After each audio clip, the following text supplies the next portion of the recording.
In May of 2014, the FASB and the IASB issued a completely converged and comprehensive standard for revenue recognition that will literally take out every piece of revenue recognition guidance on both sets of frameworks.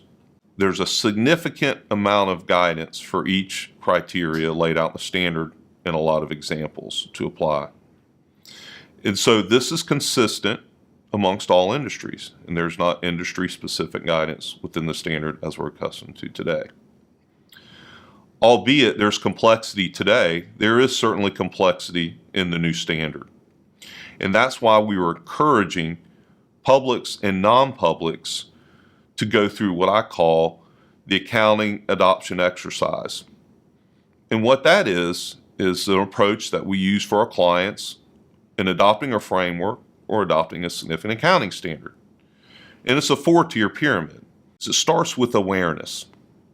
The second tier is education. Third is implementation. And the fourth is adoption.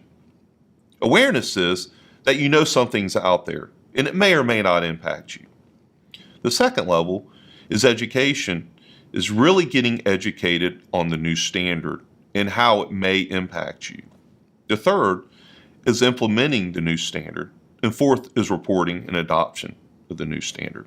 And we are encouraging our clients and others to get educated with the standard, to understand the requirements and how it may impact them.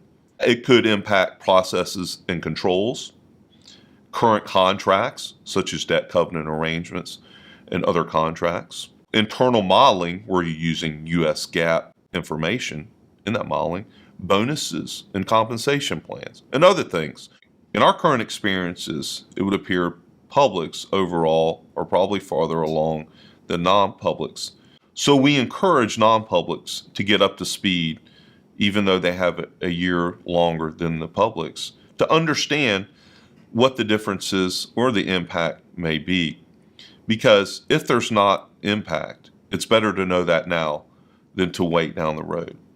And one last thing, I think communication is important. Not only communication with your auditors, with your advisors, but with the users of the financial statements. That once you've educated yourself and you understand that there will be change, you start quantifying that change and making changes internally to your processes and controls and other things that the accounting change may impact. That you form a communication plan to the users of your financial statements. And that will include maybe your private equity firm owner. That may include other investors, debt holders, where there are covenant requirements. And so take a holistic approach and understand the potential impact it will have to your organization.